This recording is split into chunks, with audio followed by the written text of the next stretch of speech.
পৃথিবীর বিভিন্ন প্রান্তে কিছু কিছু শিক্ষক আছেন যাদেরকে আমি অনুসরণ করি।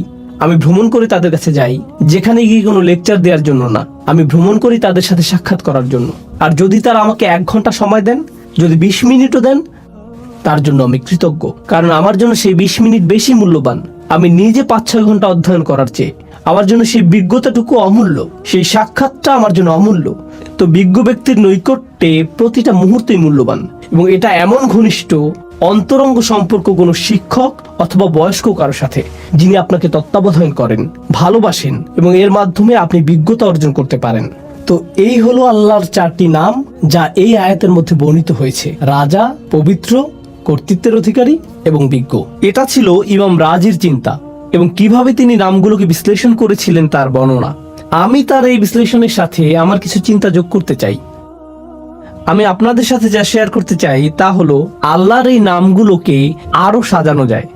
4টি নামকে 2 জোড়ায় ভাগ করা যায়, আর সেই 2টি জোড়া হলো, প্রথম এবং তৃতীয় নাম দুটি একরকম, আবার দ্বিতীয় এবং চতুর্থ নাম দুটির মধ্যে মিল রয়েছে। 1 এবং 3, 2 এবং 4। আসুন নাম্বারগুলোর স্থানে নাম বসাই। রাজা এবং কর্তৃত্বের মধ্যে মিল আছে, আর পবিত্র এবং বিজ্ঞতার মধ্যে মিল আছে। তো আসুন এই সম্পর্কে আলোচনা করি। আপনারা অনেকেই হয়তো বুঝতে পারছেন রাজা এবং কর্তৃত্বের মধ্যে মিল কি থাকতে পারে। একজন রাজাই কর্তৃত্বের অধিকারী, আর একজন আদর্শ রাজা সম্মানিত। এই 2টি নামের মধ্যে আরো অনেক মিল আছে। তারা উভয় দাবি করে আনুগত্যের, তাদের উভয়কেই সম্মান করতে হয়, তাদের আদেশ পালন করতে হয়, আপনাকে স্বীকার করতে হবে। তাদের অবস্থান উপরে এখানে, আর আপনি নিচে এখানে। একজন রাজার অবস্থানও অন্য সবার ঊর্ধ্বে। তিনি রাজা আর আপনি একজন প্রজা, আপনার অবস্থান নিচে এখানে। আল্লাহর এই নামগুলো আমার উপর তার কি প্রভাব ফেলে? আমার উপর তাদের প্রভাব হলো, তারা আমাকে আল্লাহর প্রতি অনুগত বানায়, বাধ্যগত বানায়, আল্লাহর সামনে বিনয়ী বানায়। তারা আমাকে আল্লাহর ভয়ে ভীত বানায়, তারা আমাকে আতঙ্কিত করে, তারা আমাকে আল্লাহর শক্তিমত্তা এবং মহত্বের স্মরণে অভিভূত বানায়, এবং আমার ক্ষুদ্রতা প্রকাশ করে। এটাই এই নামগুলো প্রকাশ করে। কোন 2টি নাম? আল মালিক এবং আল আজিজ। এগুলো আল্লাহর মহত্ব প্রকাশ করে, এবং এর ফলে আমি হয়ে যাই ক্ষুদ্র এবং তুচ্ছ, আমি হয়ে যাই দাস, আমি হয়ে যাই বিনীত এই 2টি নামের সামনে।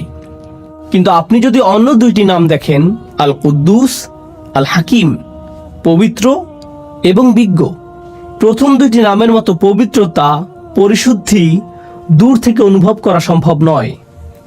পবিত্রতা এবং পরিশুদ্ধি বোঝা যায় যখন আপনি কারো কাছে যান, আপনি দেখতে পান তাদের আচরণ।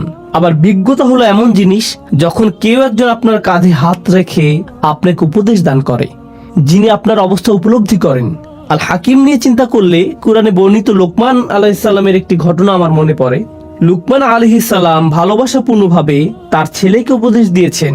আল্লাহ বলছেন, ওয়ালাকাদ আতাইনা লুকমানাল হিকমাহ, আমি লোকমানকে দিয়েছি বিজ্ঞতা।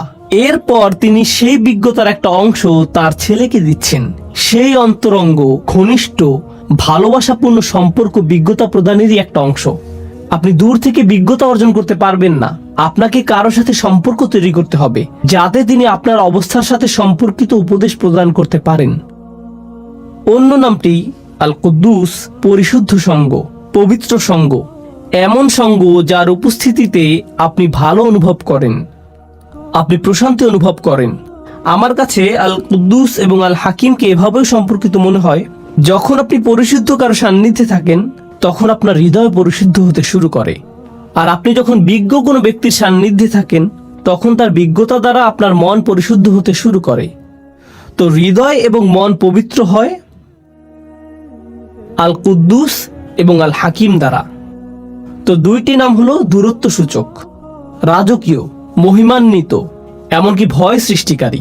আর অন্য 2টি নাম নৈকট্য সূচক, বন্ধুত্বপূর্ণ, তারা আপনাকে কাছে টানে। এটা থেকে মনে হয় যেন এই নামগুলো বোঝায় দূরে কাছে, বারে বারে দূরে রাখা এবং কাছে টানার প্রক্রিয়া চলছে।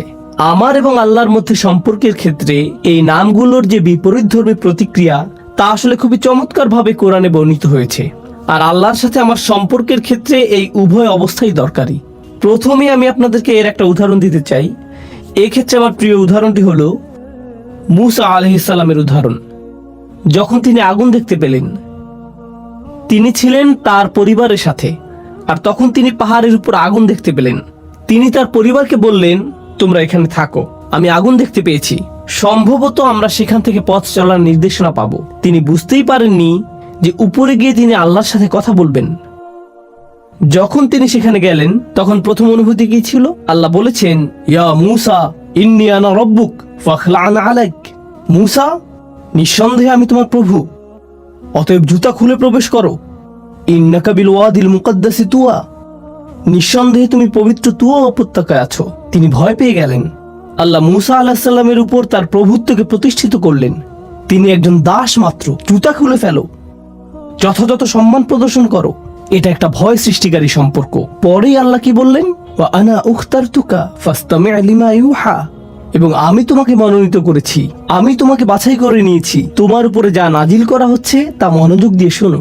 অর্থাৎ আল্লাহ বলছেন, আমি তোমার মধ্যে সম্ভাবনা দেখেছি, এজন্যই তোমাকে মনোনীত করেছি। এখন তিনি মূসা আলাইহিস সালামকে স্বাভাবিক করতে চাইছেন।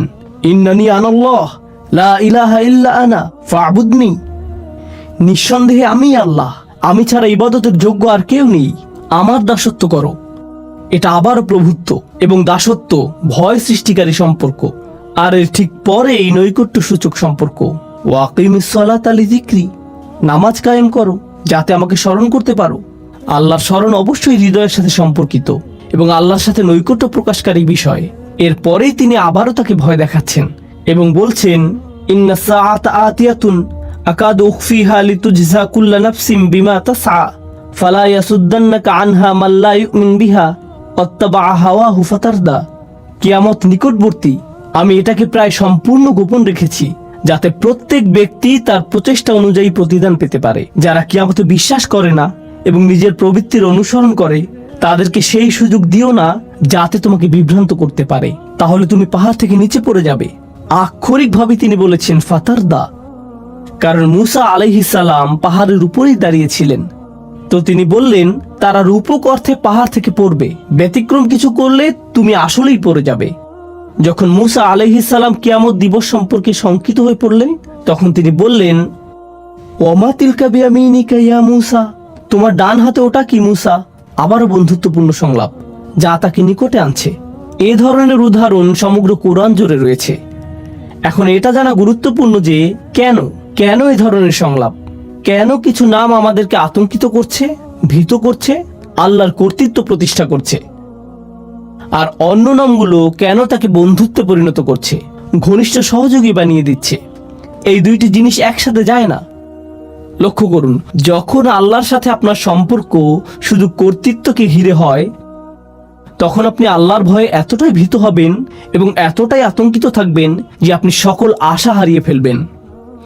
যদি আল্লাহর সাথে আপনার শুধুই বন্ধুত্ব এবং ভালোবাসার সম্পর্ক হয়, তখন আপনি বলবেন, আল্লাহ আমাকে ভালোবাসেন, তিনি আমার প্রকৃত অবস্থা জানেন, আমি তাকে ভালোবাসি, তিনি আমার সবচেয়ে ভালো বন্ধু, ইত্যাদি ইত্যাদি। আপনি জানেন বন্ধুদের মাঝে কি হয়? বন্ধুদের কারো উপর কারো কর্তৃত্ব থাকে না। বন্ধুরা এমন বলে, হ্যাঁ আমি তার সাথে সীমা লঙ্ঘন করি, কিন্তু তাতে কি? যদি আল্লাহর সাথে আমাদের সম্পর্ক শুধুমাত্র তার কর্তৃত্বের মাধ্যমে হয়, আমরা শুধুই আতঙ্কিত এবং ভীত হব। তখন আল্লাহর সাথে আমাদের সম্পর্কের বহিঃপ্রকাশ হবে খুবই নিরাশাজনক। যদি আল্লাহর সাথে আমাদের সম্পর্ক শুধুমাত্র নৈকট্য, বন্ধুত্ব এবং অন্তরঙ্গতাকে কেন্দ্র করে হয়, আমরা সেই নমনীয়তার ফায়দা নিতে শুরু করব এবং তার অবাধ্যতা শুরু করব।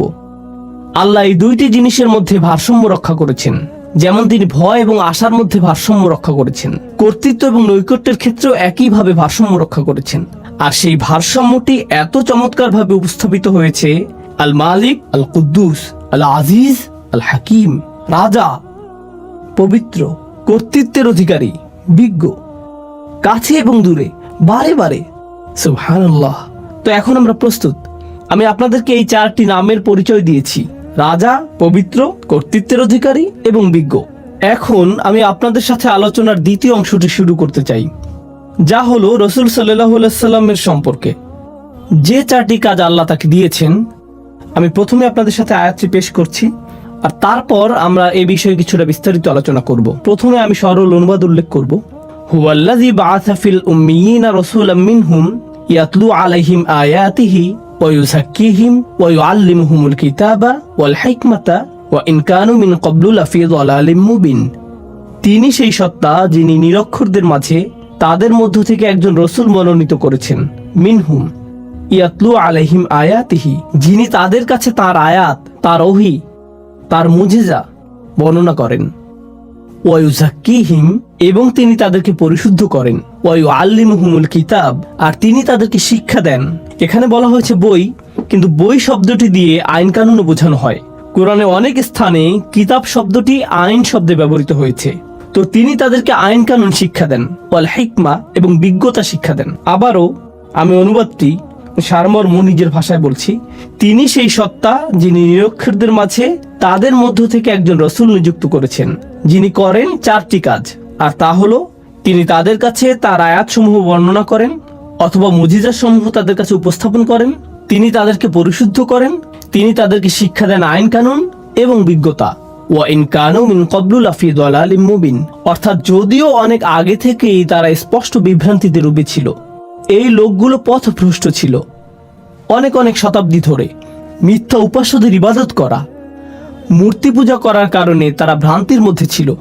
তো এটাই হলো আয়াতটির সরল অনুবাদ। আবারও বলছি, এখানে 4টি কাজের কথা এসেছে।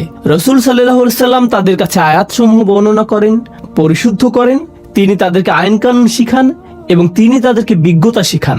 এই 4টি কাজ ভালোভাবে বোঝার জন্য প্রথম যে জিনিসটা আপনাদের সাথে শেয়ার করতে চাই তা হলো, অন্য সকল নবীর তুলনায় রাসূল সাল্লাল্লাহু আলাইহি সাল্লাম অনন্য দায়িত্বের বোঝা বহন করেছেন। শেষ নবী হওয়ার অর্থ শুধুমাত্র এই না যে তার অবস্থান তালিকার শেষে, এর অর্থ তার বোঝাটি ছিল সবচেয়ে ভারী। মানবতাকে পথ দেখাতে আর কোনো নবী আসবেন না। তো তাকে যে দায়িত্ব দেয়া হয়েছিল এবং তার যা করণীয় ছিল, সেই 23 বছর সময়ে তা শুধুমাত্র তার সরাসরি শ্রোতাদের পরিবর্তনের জন্যই ছিল না, বরং তাকে যা দেয়া হয়েছিল তা অবিরামভাবে মানবজাতিকে সংশোধন করে যাবে কিয়ামত পর্যন্ত। যেভাবে সকল নবী মানবতাকে পরিশুদ্ধ করে গেছেন, আগে যে কাজ সকল নবীরা করে গেছেন, এখন তা পালন করতে হবে এই একজন নবীর দ্বারা, তাদের সবার জন্য। কিয়ামত পর্যন্ত যত জাতি আসবে, যত প্রজন্ম আসবে, যত সমাজ আসবে, কিয়ামত পর্যন্ত যত জাতি আসবে, এই বোঝাটি আমাদের রাসূল সাল্লাল্লাহু আলাইহি সাল্লামকে বহন করতে হয়েছিল। আর এই সব কিছুর উপর নবীদেরকে দেয়া হতো চমকপ্রদ সব মুজিজা, সমাজে পরিবর্তন সাধন করার জন্য, মানুষকে সঠিক পথে আনার জন্য। যেমন মুসা আলাইহিস সালাম এবং তার লাঠির ঘটনা। কিন্তু আমাদের নবীকে শুধু কোরআনই দেয়া হয়েছিল, তাকে অন্য কিছু দেয়া হয়নি। এই 4টি কাজের ধারাবাহিকতা এবং সৌন্দর্য বিস্তারিত বোঝার জন্য আমি এই আলোচনা শুরু করতে চাই একটি উপমার মাধ্যমে। আর আমার মনে হয় এই উপমাটির মধ্যে আয়াতের মূল বিষয়গুলো চলে আসবে। অনেক আগের অনুন্নত এক গ্রামের কথা কল্পনা করুন, যাতে তেমন একটা সভ্যতার ছোঁয়া লাগেনি। যারা সেখানে বসবাস করে তাদের তেমন কোনো আইন কানুন এবং অবকাঠামো ছিল না। আর তারা একদিন একটি বাহিনীকে আসতে দেখলো, যেখানে ছিল সুসজ্জিত ঘোড়া, পোশাক পরিহিত সৈনিক, তাদের সাথে রাজদূত এসেছেন।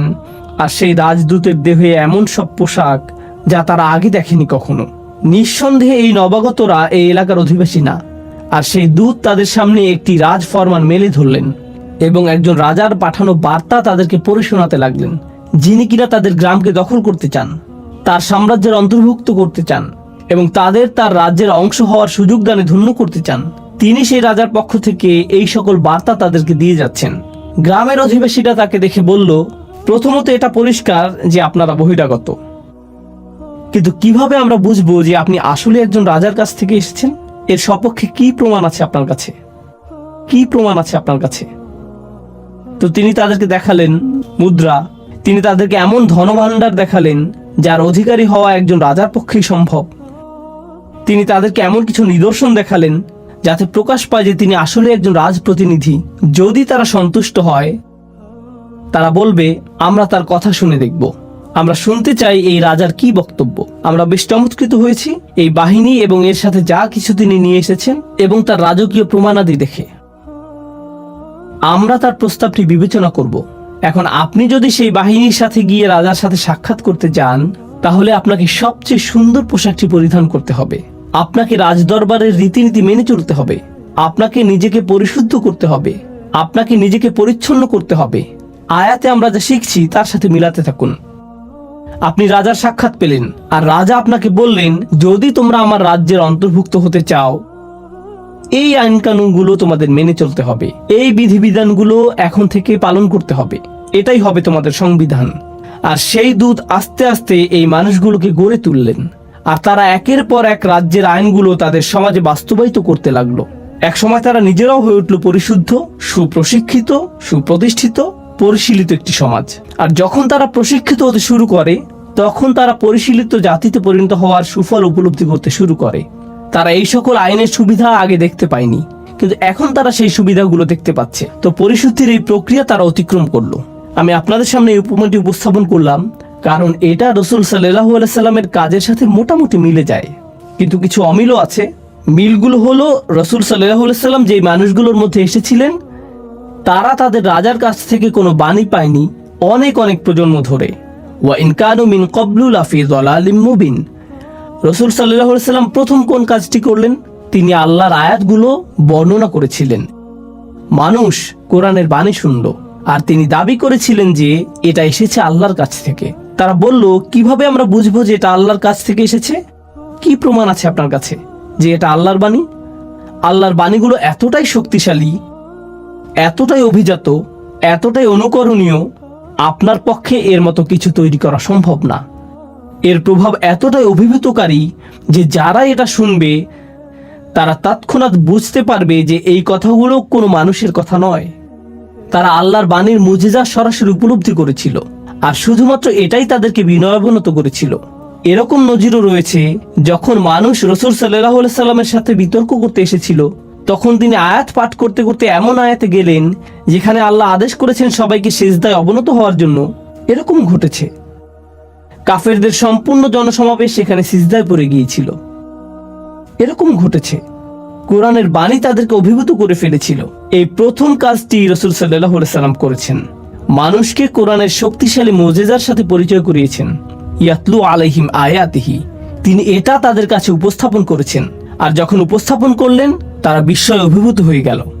এই মানুষটি এটা সৃষ্টি করতে পারে না, এটা এসেছে অনেক বেশি মহান, অনেক বেশি রাজকীয়, অনেক বেশি শক্তিশালী কোন সত্তার কাছ থেকে। কিছু মানুষ এই বাণীগুলোর দ্বারা এতটাই অভিভূত হয়ে গেল যে তারা সংকল্প করলো যে তারা এই বাণীকে গ্রহণ করে নিবে, এবং তারা উপলব্ধি করলো যে এখন তাদেরকে পরিশুদ্ধ হতে হবে। এই সকল মানুষেরা তখন রাসূল সাল্লাল্লাহু আলাইহি সাল্লামকে সঙ্গ দিয়েছিলেন। তারা তার চারপাশে থাকতেন, তাকে ঘিরে থাকতেন, তারা তাকে কেন্দ্র করে একটি সমাজ গড়ে তুলল, আর তিনি তাদেরকে সার্বক্ষণিকভাবে আল্লাহর স্মরণে রেখেছিলেন। ফাযাক্কির ইন নাফাআতিয যিকরা, স্মরণ করিয়ে দাও যদি স্মরণ করানো উপকারে আসে। ফা ইন্না যিকরা তানফাউল মুমিনিন, সার্বক্ষণিক জিকির দ্বারা মুমিনরা উপকৃত হবে।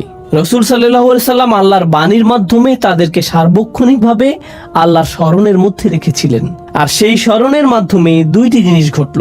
তাদের হৃদয় পরিশুদ্ধ হতে শুরু করলো লোভ থেকে, হিংসা থেকে, বস্তুবাদ থেকে, দুনিয়াবী প্রয়োজন এবং দুশ্চিন্তা থেকে। আল্লাহর সাথে তাদের হৃদয়ের সম্পর্ক ক্রমশ জোরালো হতে লাগলো, আর এই পৃথিবীর সাথে ধীরে ধীরে সম্পর্কহীন হতে লাগলো। তার চারপাশকে আরো পরিশুদ্ধ এবং সৌন্দর্যমণ্ডিত ভাবে দেখতে লাগলো। তবে তাদের মনও পরিশুদ্ধ হতে শুরু করলো, তাদের চিন্তা পদ্ধতিতে পরিবর্তন আসা শুরু করলো। তারা বিভিন্ন বিষয়কে সমালোচনার দৃষ্টিতে দেখতে লাগলেন, যা আগে করেননি। তারা এমন সব বিষয়কে সমাদর করতে শুরু করলেন। এই পরিশুদ্ধি ঘটেছিল তাদের অবিরত ওহীর জ্ঞানের সংস্পর্শে থাকার কারণে। ওয়ায়ুযাক্কিহিম, তিনি তাদেরকে পরিশুদ্ধ করেছেন। আর যখন তারা পরিশুদ্ধির একটা নির্দিষ্ট স্তরে পৌঁছলেন, তখন তাদের হৃদয় এবং মন সম্পূর্ণভাবে আল্লাহর নিকট সমর্পিত হয়ে গেল। আর আগেই তারা আল্লাহর মুজিজার দ্বারা অভিভূত হয়েছিলেন। এভাবেই তারা সবচেয়ে শক্তিশালী মানুষে পরিণত হলেন, এমন মানুষ যারা সবকিছু ছাড়তে প্রস্তুত ছিলেন। অবশেষে আল্লাহ তাদেরকে আইনের বিধিবিধান প্রদান করলেন। যখন তিনি বললেন, নির্দিষ্ট কিছু খাবার যা তোমরা আজীবন খেয়ে এসেছো তা এখন থেকে আর খেতে পারবে না। নির্দিষ্ট কিছু পানীয় যা ছিল নেশা সৃষ্টিকারী, মদ এবং অ্যালকোহল, যা তোমরা সারা জীবন উপভোগ করে এসেছো, আজকে থেকে এটা তোমাদের জন্য নিষিদ্ধ। নির্দিষ্ট কিছু পোশাক, নারীরা নিজেদেরকে সুসজ্জিত করতে, চকমকে পোশাক পরতে এবং সামাজিক অনুষ্ঠানটিতে যেতে পছন্দ করত। আর তারপর কোরআন বলল, না, আজকে থেকে তোমরা অন্যভাবে পোশাক পরিধান করবে, এবং তাদেরকে আইনের বিধিবিধান দিল। যখন আল্লাহ আইনের বিধিবিধান দিলেন, এই মানুষগুলো তৎক্ষণাৎ প্রস্তুত ছিলেন তা বাস্তবায়নের জন্য। কেন এরকম ঘটলো? কারণ দীর্ঘ একটা সময় ধরে দুইটি বিষয় ঘটে গিয়েছিল। ইয়াতলু আলাইহিম আয়াতিহি, তারা অভিভূত হয়েছিল আল্লাহর মুজিজার দ্বারা, তারা আল্লাহর বাণীর কাছে বিনয়াবনত হয়েছিল এবং অবিরত তারা কোরআনের স্মরণ দ্বারা পরিশুদ্ধ হয়েছিলেন। এরপর অবশেষে তারা প্রস্তুত হয়েছিলেন আইন মানার জন্য। এই বিষয়ে হযরত আয়েশা রাদিয়াল্লাহু তাআলা আনহার উক্তিটি স্মরণীয় হয়ে থাকবে, লাউ আউয়ালা মা নাযালা মিনাল কুরআন লা তাশরবুল খামর লাকুল্লা আল্লাহি লান নাতরুকাল খামরা আবাদা। তিনি বলেছেন, কুরআন নাজিলের প্রথমেই যদি বলা হতো যে মদ পান করো না, তাহলে আমরা বলতাম আমরা কখনোই মদ ছাড়বো না, আমরা কখনোই এটা ত্যাগ করতাম না, কারণ তখন আমরা পরিশুদ্ধ হইনি। এটাই তিনি বোঝাতে চেয়েছেন। এখানে ওয়ায়ুআল্লিমুহুমুল কিতাব, অর্থাৎ তিনি তাদেরকে কিতাব শিক্ষা দেন, এই অংশটি খুবই শক্তিশালী একটা বিষয় যা আমাদেরকে অনুধাবন করা জরুরি। তো এখানে ইয়াতলু আলাইহিম আয়াতিহি ওয়ায়ুআল্লিমুহুমুল কিতাব, অর্থাৎ তিনি তাদেরকে কিতাব শিক্ষা দেন, এই অংশটি খুবই শক্তিশালী একটা বিষয় যা আমাদেরকে অনুধাবন করা জরুরি। ইসলামের আইন কানুনগুলো এরকম না যে শুধুমাত্র বলে দিলাম এটা হারাম, এটা হারাম, ওটা হারাম। আপনি যদি আসলেই চান যে তারা পরিবর্তিত হোক, তাহলে তাদেরকে কোরআনে বর্ণিত এই একই প্রক্রিয়ার মধ্য দিয়ে যেতে হবে। এখন সব শেষে আসছে অন্তহীন পথ চলার কথা, ওয়াল হিকমা, অর্থাৎ তিনি তাদেরকে বিজ্ঞতা শিক্ষা দেন। কেন আমি এটাকে বলছি অন্তহীন পথ চলা? লক্ষ্য করুন, আইন হলো সীমিত সংখ্যক বিধিবিধানের একটি সমষ্টি। এটা সীমিত কিছু নির্দেশনা, এটা নিষিদ্ধ, এটা নিষিদ্ধ, এটা নিষিদ্ধ, এটা অবশ্য করণীয়, আপনাকে দিনে 5 ওয়াক্ত নামাজ আদায় করতে হবে, সামর্থ্য থাকলে হজে যেতে হবে, আপনাকে রমজান মাসে রোজা রাখতে হবে। আইনের সংখ্যা সীমিত, ইসলামের আইনের সংখ্যা অসীম নয়। কিন্তু বিজ্ঞতা হলো সম্পূর্ণরূপে ভিন্ন একটি বিষয়। বিজ্ঞতা হলো অসীম, সমগ্র জীবনব্যাপী সাধনা। কোরআন শুধুমাত্র আমাদেরকে আইন দিতে আসেনি, কোরআন এসেছে সারা জীবনব্যাপী পাওয়া যায় এমন বিজ্ঞতা দিতে। আমার সমগ্র জীবন যদি ব্যয় হয় কোরআন থেকে বিজ্ঞতা অন্বেষণ করতে, তবুও সামান্য কয়েক ফুটা অর্জন করেই আমাকে পৃথিবী ছাড়তে হবে। এটাই বিজ্ঞতার ধরন। তো সবশেষে আল্লাহ আযজা ওয়া জাল্লা বলছেন, তিনি তাদেরকে বিজ্ঞতা শিক্ষা দেন, তিনি তাদেরকে সেই পদ্ধতির শিক্ষা দেন যাতে তারা এই গ্রন্থটির সাথে সম্পর্ক তৈরি করতে পারে এবং এটা থেকে আরো রত্ন আহরণ করতে পারে। আফালা ইয়াতাদাব্বারুনা কুরআন, তারা কি কোরআন নিয়ে গভীর মনোনিবেশ সহকারে চিন্তা করে না? এই প্রক্রিয়াটির কথাই কোরআনে এসেছে। প্রসঙ্গক্রমে বিজ্ঞতা সম্পর্কে আরেকটি বিষয় হলো, বিজ্ঞতা আইনের পেছনের অন্তর্নিহিত বিজ্ঞতাকেও শিক্ষা দেয়।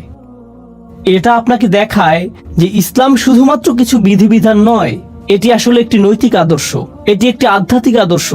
এই আইনগুলোর মধ্যে আধ্যাত্মিক কল্যাণ রয়েছে, নৈতিক কল্যাণ রয়েছে। আপনি যত বেশি অধ্যয়ন করবেন, আইনের পেছনের এই বিজ্ঞতাগুলো তত স্পষ্ট হতে শুরু করবে। এই হলো পরিবর্তনের 4টি ধাপ যা রাসূল সাল্লাল্লাহু আলাইহি ওয়াসাল্লামকে দেয়া হয়েছিল। এখন আমি এই আলোচনার মধ্যে আমার প্রিয় অংশটিতে আসছি। তা হলো আপনাদের কাছে উপস্থাপিত এই 4টি ধাপ কিভাবে সেই সমাজকে পরিবর্তন করতে সক্ষম হয়েছিল যা ছিল অন্ধকারাচ্ছন্ন অনেক অনেক প্রজন্ম ধরে। আল্লাহ আমাদেরকে বলছেন যে কোরআনকে অবমূল্যায়ন করা যাবে না। কোরআন এমন বই নয় যে আপনি শুধুমাত্র পড়েই থেমে যান। কোরআন হলো সেই বই যার সাহায্যে আপনি সম্পূর্ণভাবে নিজেকে পরিবর্তন করতে পারেন। আমি আপনাদেরকে আবারও স্মরণ করিয়ে দিচ্ছি রাসূল সাল্লাল্লাহু আলাইহি ওয়াসাল্লামের এই 4টি কাজ। তিনি আয়াতসমূহ বর্ণনা করেন, তিনি তাদেরকে পরিশুদ্ধ করেন, তিনি তাদেরকে আইন শিক্ষা দেন, তিনি তাদেরকে বিজ্ঞতা শিক্ষা দেন। এই 4টি কাজ আসলে আল্লাহর 4টি নামের সাথে সম্পূর্ণরূপে মিলে যায়, যেগুলো দিয়ে আমি আলোচনা শুরু করেছিলাম। আজকের আলোচনার এই অংশটি হলো আমার সবচেয়ে প্রিয়। আমি সেই 4টি নাম আপনাদের মনে করিয়ে দিচ্ছি: রাজা, পবিত্র, কর্তৃত্বের অধিকারী, বিজ্ঞ। রাজা নামটিতে ফিরে যাওয়া যাক। যখন সেই বাহিনী আসলো এবং মানুষ সেই রাজদূতকে দেখলো, তারা দ্বিধায় পড়ে গেল। তখন কি দেখাতে হয়েছিল? প্রমাণ। আয়াত আসলে কি? যখন রাসূল সাল্লাল্লাহু আলাইহি ওয়াসাল্লাম মানুষের সামনে আয়াত পাঠ করেন, যখন তিনি তাদেরকে এর মুজিজা দেখান, এর মাধ্যমে তিনি আসলে কি করছেন? তিনি আসলে তাদেরকে প্রমাণ দেখাচ্ছেন যে এটা একমাত্র আল্লাহর পক্ষ থেকেই আসা সম্ভব। আয়াতের মধ্যেই তারা তাদের রাজাকে চিনতে পারবে। লক্ষ্য করুন, কোরআনের ভূমিকাতেও আল্লাহর পরিচয় এভাবে এসেছে: আলহামদুলিল্লাহি রাব্বিল আলামিন, আর রহমানির রহিম, মালিক ইয়াউমিদ্দিন। আর রহমানির রহিম দিয়ে নৈকট্য প্রকাশ করছে। আর তারপর আসছে সেই অভিজাত্যের বর্ণনা। তিনি বিচার দিবসের রাজা, বিচার দিবসের মালিক এবং প্রভু। তো রাজাকে চিনা যায় তার চিহ্ন দ্বারা, এজন্য ইয়াতলু আলাইহিম আয়াতিহি। এভাবেই মানুষ আল্লাহর স্মরণে বিস্ময়ে অভিভূত হয়ে যাবে যখন তারা কোরআনের মুজিজাগুলো বুঝতে পারবে। আল্লাহর দ্বিতীয় নামটি ছিল আল কুদ্দুস। আল কুদ্দুস অর্থ কি? পবিত্র। চিন্তা করুন, দ্বিতীয় আয়াতে রাসূল সাল্লাল্লাহু আলাইহি সাল্লামের দ্বিতীয় কাজটি কি ছিল? ওয়ায়ুযাক্কিহিম, অর্থাৎ তিনি তাদেরকে পবিত্র করেন। পবিত্র হলো আল্লাহর গুণবাচক নাম, আর এই নামের দ্বারা অনুপ্রাণিত হয়ে এই কাজটি রাসূল সাল্লাল্লাহু আলাইহি সাল্লাম করছেন। তিনি মানুষকে পবিত্র, পরিশুদ্ধ করছেন, তাদেরকে সেই পবিত্র সত্তার আরো নিকটবর্তী করার মাধ্যমে। রাসূল সাল্লাল্লাহু আলাইহি সাল্লাম এটাই করেছেন। তিনি আল্লাহর এই চারটি নামকে মানুষের হৃদয়ে পৌঁছে দিয়েছেন, তিনি এগুলোকে মানুষের হৃদয়ে গেঁথে দিয়েছেন। আল্লাহর তৃতীয় নামটি ছিল আল আজিজ, কর্তৃত্বের অধিকারী। এমন কর্তৃত্ব যিনি সম্মান পাওয়ার যোগ্য। আর আইন প্রণয়ন ছাড়া কর্তৃত্ব পরিপূর্ণ হয় নাকি? কর্তৃত্বের অধিকারী আইন প্রণয়ন করতে পারেন।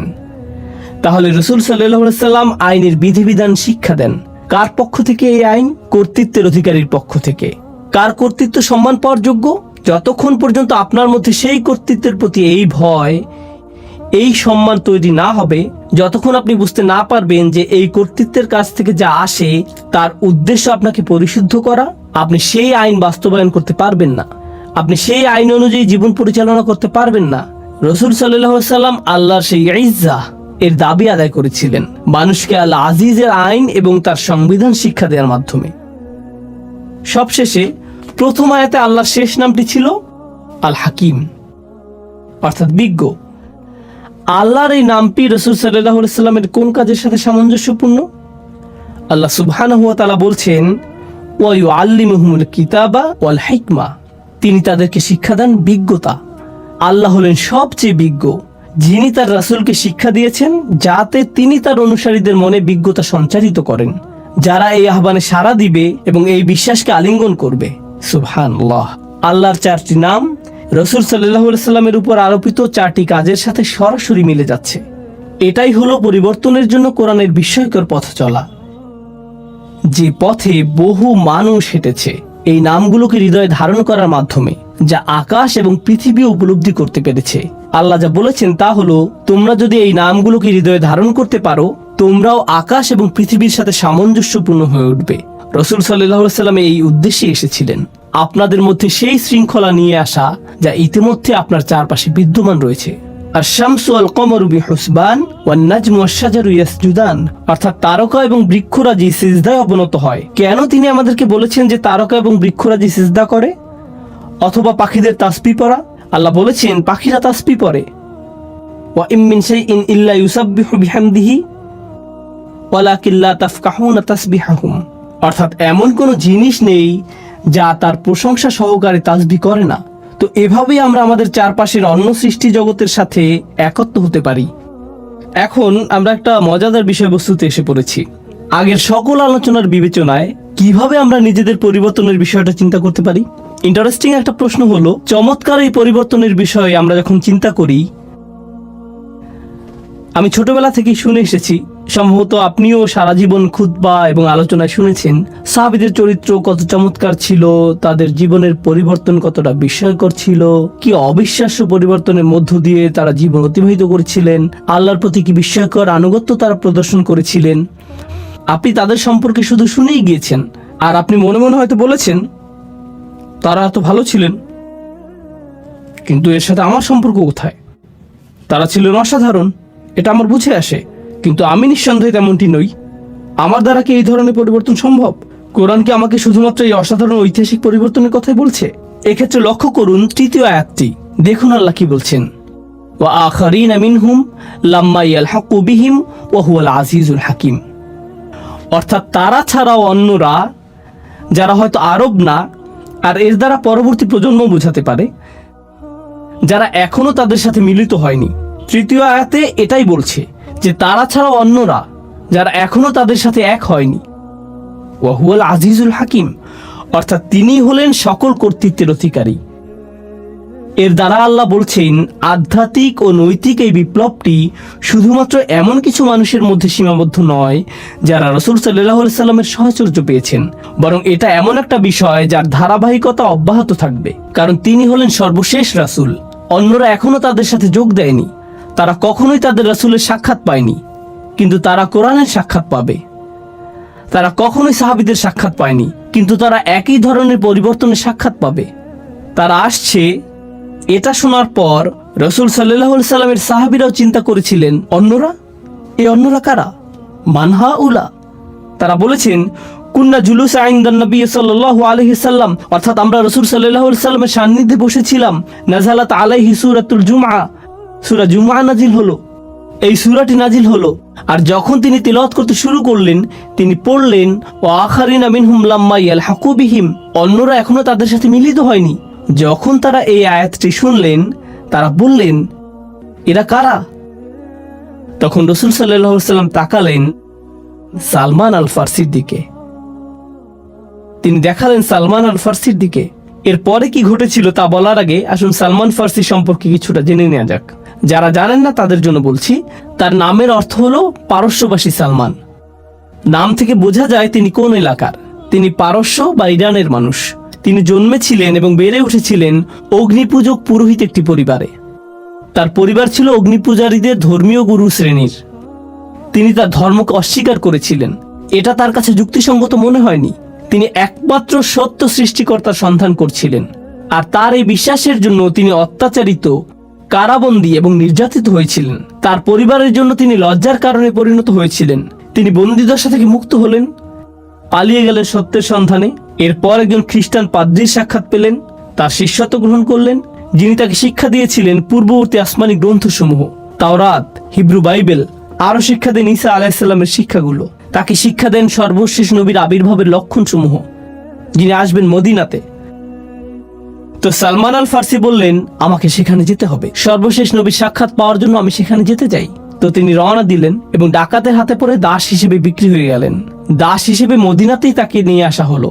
দাস হিসেবে থেকেই সেখানে রাসূল সাল্লাল্লাহু আলাইহি সাল্লামের আগমনের অপেক্ষা করছিলেন। আর যখন রাসূল সাল্লাল্লাহু আলাইহি সাল্লাম হিজরত করে মদিনায় আসলেন, তিনি নিজেকে উপস্থাপন করলেন এবং বললেন, আমি এভাবে এখানে এসেছি, আমি আপনার সাক্ষাতের প্রত্যাশায় এখানে এসেছি।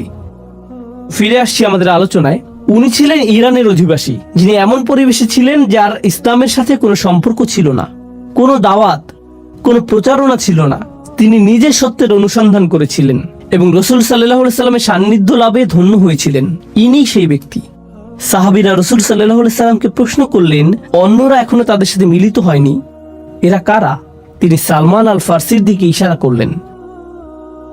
তারপর বললেন, লাউ কানা ঈমানু ইনদা সুরাইয়া, ঈমান যদি বৃহস্পতি গ্রহের মতো দূরবর্তী স্থানেও থাকতো, লানালাহু রিজালুম মিন হাউলা, তার মতো মানুষেরা ঈমানের জন্য সেখানেও পৌঁছে যেত।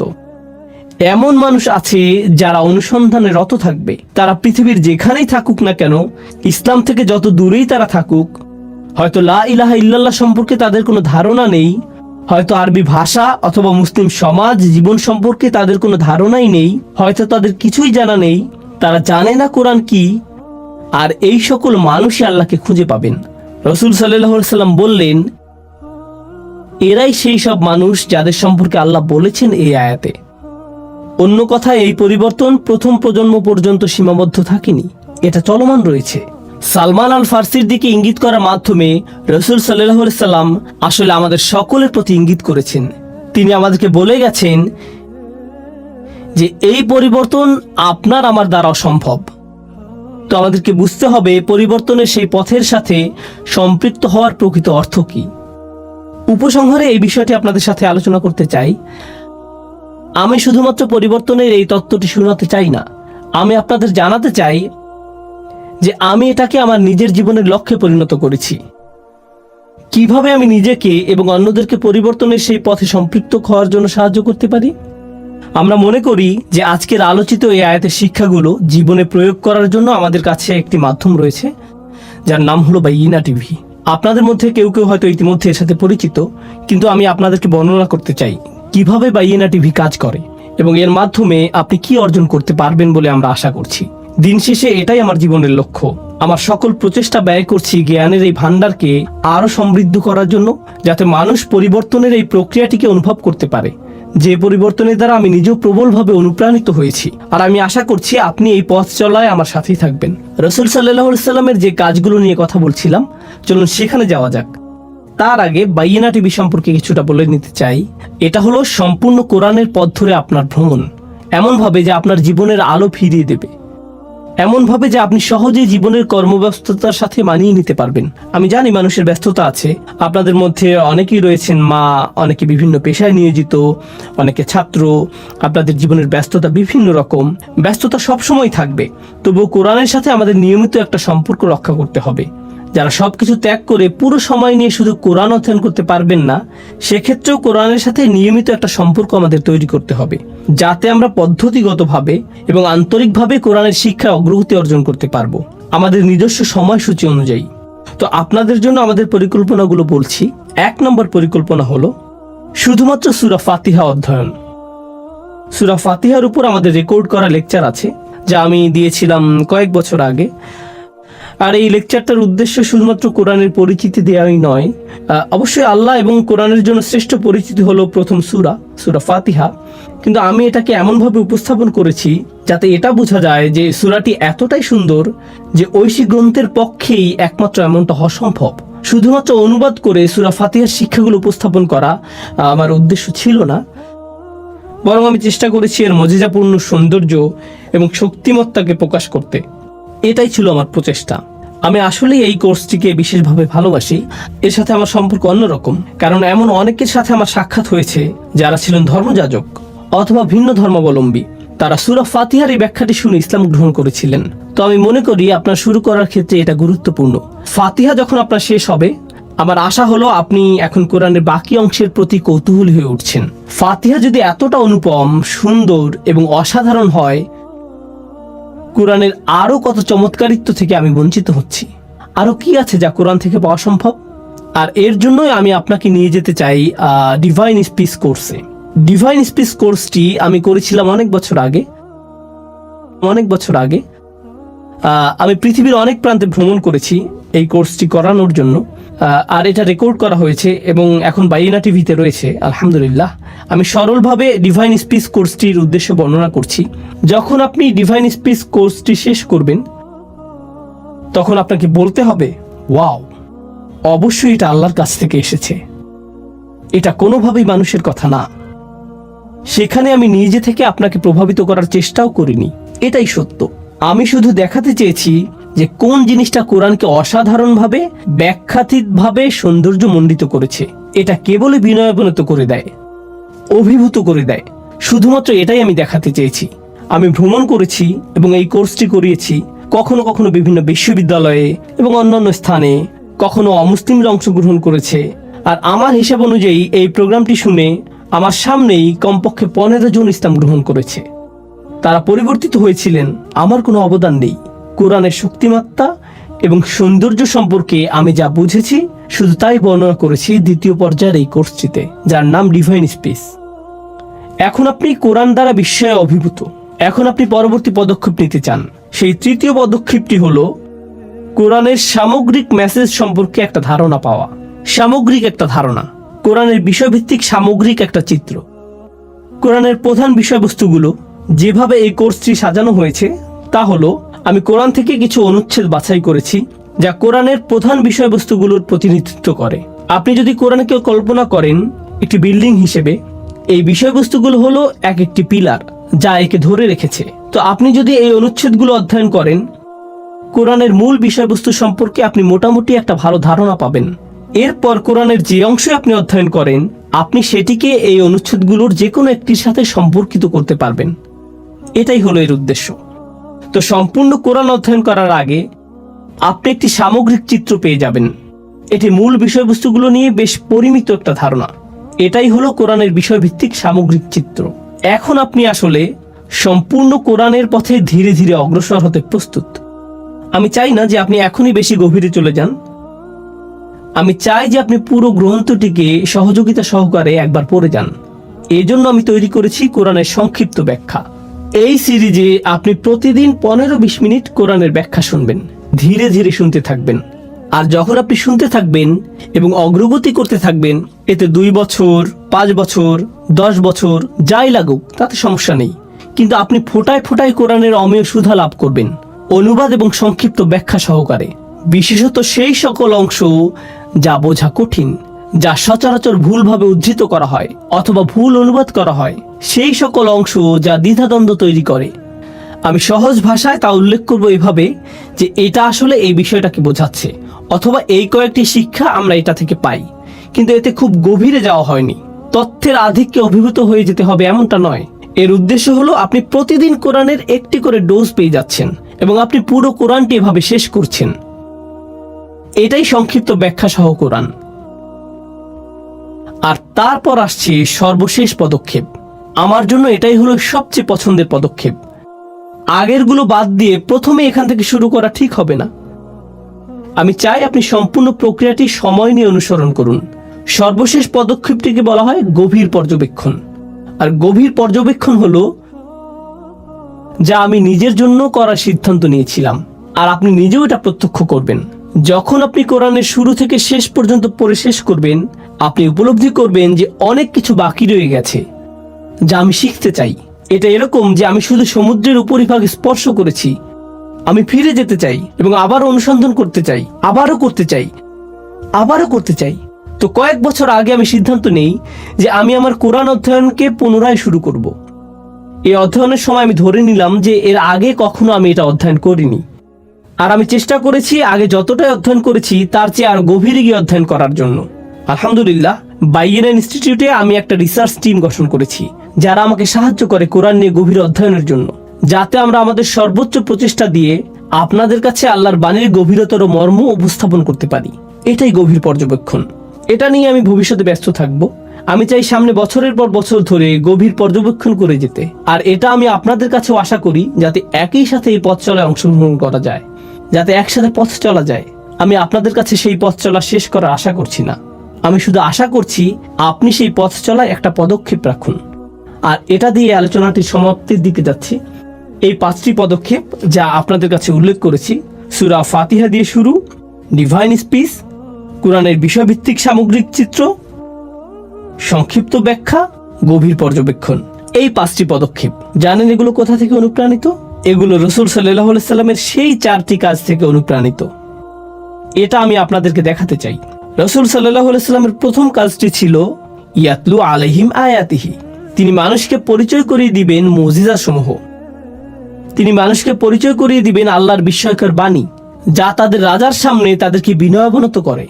ফাতিহা সিরিজ এবং ডিভাইন স্পিচ সিরিজ তৈরির পেছনে আসলে এই চিন্তাটি ছিল চালিকা শক্তি।